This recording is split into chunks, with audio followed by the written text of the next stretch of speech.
visual learning tool is based on the principles of succession planning as outlined in the succession planning section of the Community Club Toolkit. Understanding succession planning and why it's important is a really good place to start. Sporting clubs and community organisations all over Australia are facing extinction, particularly in rural and regional areas, where populations and the services that go with them are declining. So now more than ever, it's important to plan for the future. Where will your club be in 5 years' time? In 10 years? Next year? What happens next month if your secretary resigns? Who takes on the roles that need to be filled if the club is to survive? Far too many clubs and organisations are leaving the future to chance. It's never too late to plan, to put in place a succession plan. But like any good plan, it needs to be based on solid information. I think succession planning is realising that no matter how good you are at what you do or how successful your organisation is, you're not going to be there forever. A good succession plan is one that works, is first and foremost. But to set one up, you've got to have the right people at the top, the right people in the middle, and the right people following through. And that's really hard to get. Things change. People, even though they're really good at their jobs, get sick of them, they move away, they become, for one reason or another, not capable of doing what they've done in the past. And all of the corporate knowledge that they've had, if you don't have some sort of plan for the future, it evaporates, and community groups fall over because of that. The ability to foresee the future development of coaches, instructors, committees is nearly vital. The succession planning wasn't really in place, so we've had to find our own way and learn things on the run. So it hasn't been easy, and at the moment we're in the process of setting up documentation and ensuring that there is a plan in place for the next committee that takes our place. You really need to go down to the new group and the new blood coming through, like in a football club, you go back right down to the under sevens and see what sort of families are coming through and see who's interested and bring them along and get them involved and start moulding them right from the word go. For an example, if we have a great dancing club and you have 150 kids doing it and you're budgeting for X amount of money to come in through that, and you're planning you can be very good at planning how you're doing your expenses, etc. But all of a sudden you lose your dance instructor, you're in trouble. What do you do with the 150 kids then? So that part of the succession planning is very important. I think you need to make sure that you don't have gatekeepers. They're an impediment to any organisation going forward. I've watched a lot of groups fold because they've had people doing the same job for 20 years, 30 years, their way, the highway. It doesn't work. You have to be, your whole organisation has to be flexible, has to be mouldable, and it's got to suit the people that are coming through. When you talk in terms of people who are really effective in their executive roles on committees or in community organisations, you really have to give them credit for the work they do. Quite often, when people are really effective and have been very effective for a long period of time, it's something very close to their heart. They've invested a lot of time and energy in it, and there is a risk that they can start to think they're the only person capable of doing it. Some people hold on to information for various reasons. Either they're afraid to share it with anybody because they feel that they're not as important, or they don't know how to pass that information on. Or conversely, there's nobody to give that information to in some situations. It's really important to hand over information because no one is dispensable. Like, there are many unforeseen reasons why someone who has an executive role or a very important role in the organisation may have to step aside. And if that happens, then you need to have someone who can fill their shoes straight away and who doesn't need to be trained up. It's really important to have those people ready, standing on the sidelines, It sounds very strange, but I think one of the biggest challenges is their own success. Because when something's working really well, it's tempting to think that you don't have to change anything and you don't have to plan for the future. So if you are running an organisation and it's ticking over beautifully and everyone's working really well in their own role, you can be tempted to think that things are pretty good. But unless you've acknowledged to yourself that even though those really high functioning people are doing a great job at the moment, they're not always going to be there. So you've got to have an eye to the future. The first threat that you have is complacency. You sit there and you think you're doing everything right and everything's going well, and all of a sudden you've got nothing. The people, you get too divorced from the rank and file members of the club. The club wants to go in this direction, the committee's heading in that direction, so all of a sudden you find a long-standing club can split in two, and a new club can form and the oldies fall away and die because they haven't listened to what is needed from the families coming through and how things change. I think you've got to be a bit self-aware. You've got to know how you appear to your community.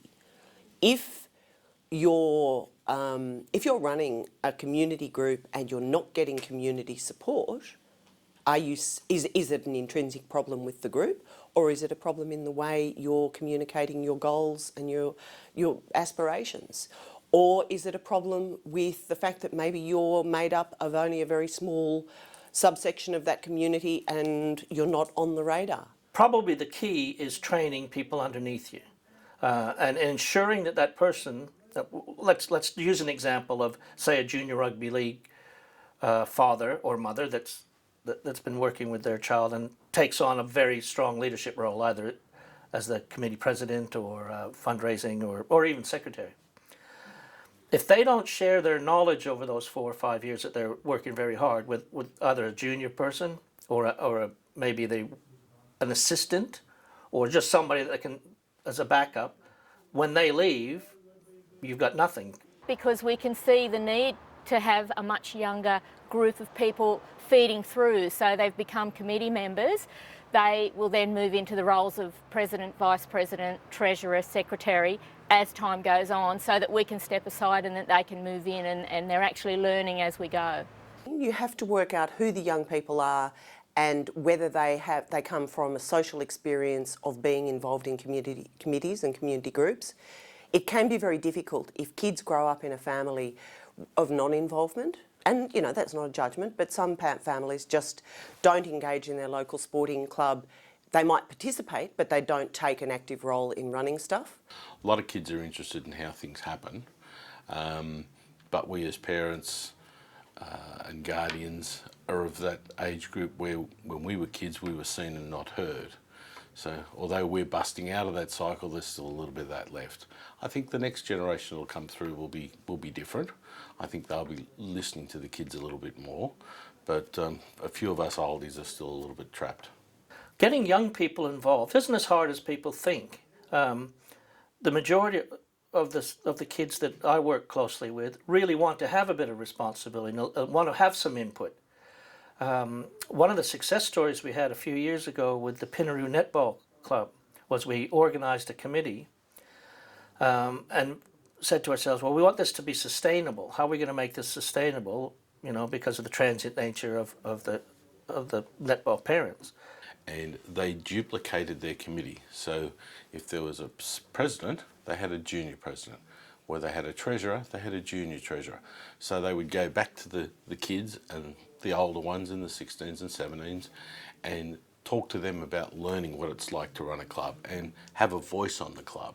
So encouraging them to get involved. Well, I thought at first, okay, we'll ask the kids, we might get a couple of yeses, I'd like to do it, but nearly everyone put their hand up to say, yeah, what can I do? And that was very exciting to realise that they want to learn as much as we want to give them. I've seen organisations that, in small communities admittedly, have worked at a really high level for a long period of time, and you go back to that community a year later and that organisation has completely disappeared because the next generation of people were not being empowered, were not being mentored into roles. We've got some people that are in their 20s in our group, Most of us are probably middle-aged, in our 40s or 50s. The people we've just taken over from are now in their 70s and some in their 80s. You know, they're a much older group of people. So having those 20-year-olds coming through and assisting us in even setting up what we're doing for our organisation right now has been really helpful. Ask them what they think for a start. Don't try and give them a job. Ask them what they think. Every role is vital.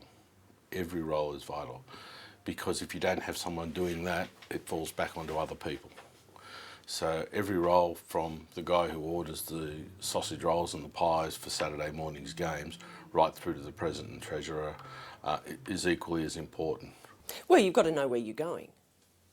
You know, you can't plan your future if you don't have a bit of a roadmap of where you're going. Part of that has got to come out of where you've been in the past.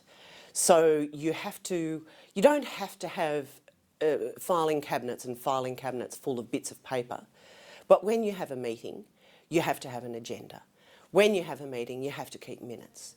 And you have to have action notes. And if everyone sits around and everyone agrees to take certain actions, then the next meeting you have, you go through those action notes and you say, look, we achieved all that. And that's your forward motion in your movement. The fact that technology now, for records, record keeping, you know, you can, just for keeping 5 years worth of notes or meetings, meeting agendas, just magic, isn't it? Just little things like that can just change the whole outcome of your committee. We bring new people onto committees all the time, and so if you don't have the right records, if you don't have the history on why a decision was made, then you have to go and start all over again. You've got to reinvent the wheel. But the more records you keep, the better it is. You know the history, you know why people have done things in the past, and that can help you plan for the future. For more information, go to www.communityclubtoolkit.com.